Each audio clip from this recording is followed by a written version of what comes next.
Paris, 1925. A secret meeting, a government deal, and a lie so perfect everyone believed it. It was the year 1925 in the beautiful city of Paris. The sun rose gently over the rooftops, casting golden light on the most iconic structure in France, the towering iron giant known as the Eiffel Tower. But what most people didn't know was that this monument, this symbol of pride, was about to be sold. Yes, sold. And the man behind it? A charming, elegant, and dangerously clever con artist named Victor Lustig. Victor Lustig wasn't just a criminal. He was fluent in 5 languages. He dressed like a nobleman. He carried himself like someone who belonged in the highest circles of society. But behind the polished smile was a mind constantly searching for opportunity. And in 1925, he found the perfect one.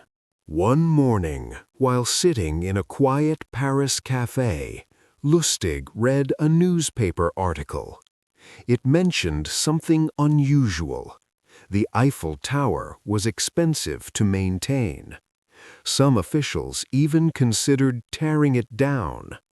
Lustig paused. He read the article again, and then, slowly, he smiled. What if, he thought, I could sell it before they decide to destroy it? It sounded insane, but to Lustig it sounded like genius. Lustig rented a luxurious suite at the famous Hôtel de Crillon. This was no random choice. This hotel was known for hosting diplomats, politicians, and wealthy elites. If you received an invitation from here, you felt important. Next, Lustig carefully selected his targets: 5 wealthy scrap metal dealers, men who were ambitious, men who wanted to rise higher, men who dreamed of making a deal that would change their lives. Each man received a formal letter. It was stamped with official-looking seals. The letter claimed to be from the French government. It requested their presence for a confidential meeting regarding a matter of national importance. Curious, excited, nervous, they all showed up. Inside a private room at the Hôtel de Crillon, the men were greeted by Victor Lustig. But he wasn't Victor Lustig anymore. Now he was a high-ranking government official. Calm, professional, convincing. He spoke slowly, carefully choosing every word. Then he dropped the bombshell. Gentlemen, the French government has decided to sell the Eiffel Tower for scrap metal. The room fell silent. Some of the men were shocked, others were skeptical. But Lustig continued. He explained that the tower was too costly to maintain. He said the decision was being kept secret to avoid public outrage. And then he leaned in slightly and said, "That is why you are here. You are among the few selected to bid on this opportunity." Now the men weren't just listening. They were imagining. The iron from the Eiffel Tower could be worth a fortune. This wasn't just business. This was the deal of a lifetime. But Lustig knew something even more important. Greed alone wouldn't close the deal. He needed something else, something deeper. Lustig observed each man carefully. Who was the most insecure? Who wanted status the most? Who was desperate to prove himself? He found his target. A man eager to rise in Parisian society. a man who wanted to feel important. And Lustig decided this would be the one. The room inside the Hôtel de Crillon was quiet. Too quiet. 5 businessmen sat there, each pretending to stay calm, but inside their minds were racing. The opportunity was enormous. The Eiffel Tower, reduced to scrap metal, could make any one of them incredibly rich, but only one would win. And that was exactly what Victor Lustig wanted. Lustig had already made his decision. Among the 5 men, one stood out. His name was André Poisson, a newcomer to the scrap metal business, not as experienced, not as respected, but extremely eager to prove himself. Lustig noticed the way Poisson spoke, the way he tried a little too hard to sound confident. That insecurity, that was the key. A few days later, Lustig invited Poisson for a private meeting, away from the others, away from any doubts. The setting was quiet, almost intimate. Lustig leaned closer and lowered his voice. "Mr. Poisson, I must speak frankly." Poisson's heart started to beat faster. Was he about to lose the deal? But then Lustig continued. "In my position, these matters are not always straightforward." He paused. Let the silence do the work. Then he said something that changed everything. "A man in my role often depends on personal incentives." Poisson understood immediately. This wasn't just a business deal. This was a secret door into power, a bribe. But to Poisson, it didn't feel like corruption. It felt like opportunity. If he paid this fee, he wouldn't just buy iron. He would buy status, respect, recognition.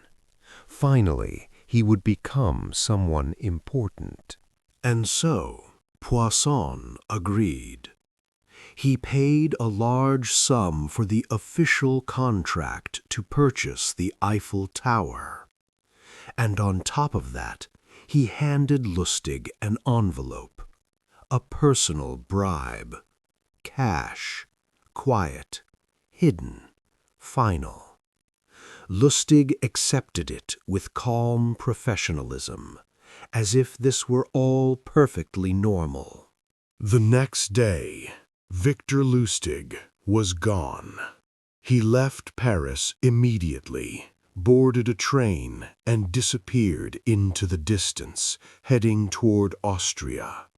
By the time Poisson realized something was wrong, it was already too late. At first, Poisson waited. Maybe there were delays. Maybe paperwork took time. But days passed, then weeks. No documents, no officials, no Eiffel Tower. And finally, the truth hit him. He had been tricked. Not just fooled, humiliated. But here's the most surprising part. Poisson never went to the police. Why? Because of shame. Imagine explaining this. I tried to secretly buy the Eiffel Tower and paid a bribe to a fake government official. He would become a laughingstock. His reputation would be destroyed. So he stayed silent. And that silence was exactly what Lustig had hoped for. Weeks later, in another city, Lustig read the newspapers. He waited for headlines, for scandal, for outrage. But there was nothing. No report, no investigation, nothing. And then he smiled because he realized something incredible. If no one reported the crime, I can do it again. Victor Lustig sat by the window of a train, watching the European countryside blur past. He had just pulled off one of the boldest scams in history, selling the Eiffel Tower. And yet, no one was chasing him. No police, no headlines, no consequences, just silence. Most criminals would have stopped, taken the money, disappeared forever. But not Victor Lustig. Because for Lustig, it was never just about money. It was about the thrill, the challenge, the question that kept echoing in his mind, can I do it again? And so he went back to Paris. Once again, Lustig rented a luxurious room at the Hôtel de Crillon. Once again, he sent out official-looking letters. Once again, wealthy scrap metal dealers were invited.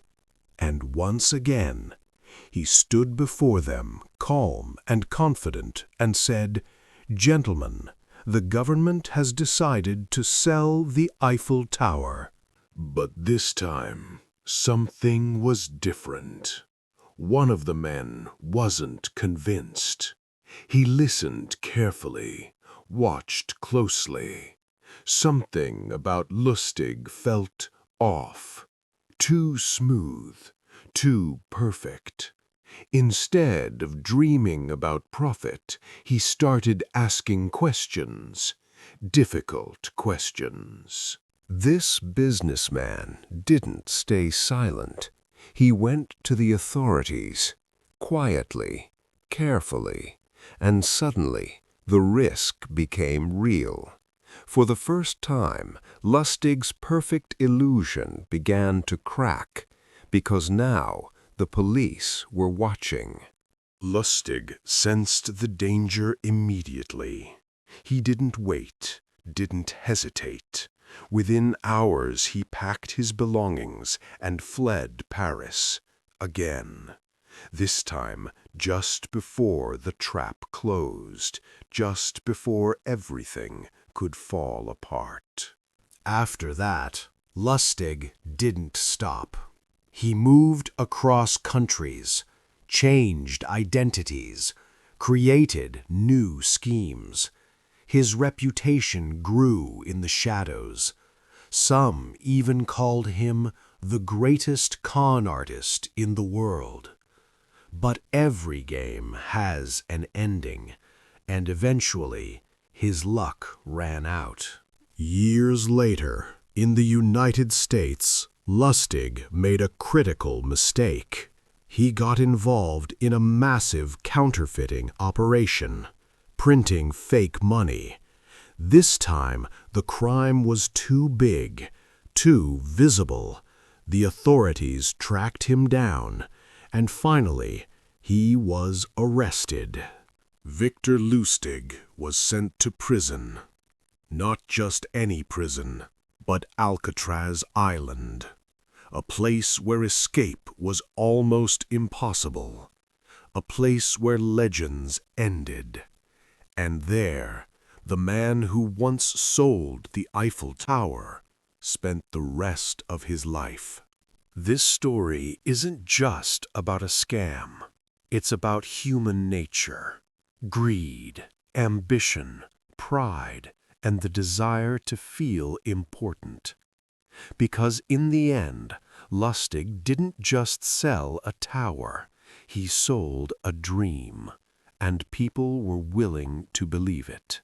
Sometimes the greatest lies are the ones we want to believe. And that's the story of the man who sold the Eiffel Tower twice. If you enjoyed this story, don't forget to like, subscribe, and I'll see you in the next one.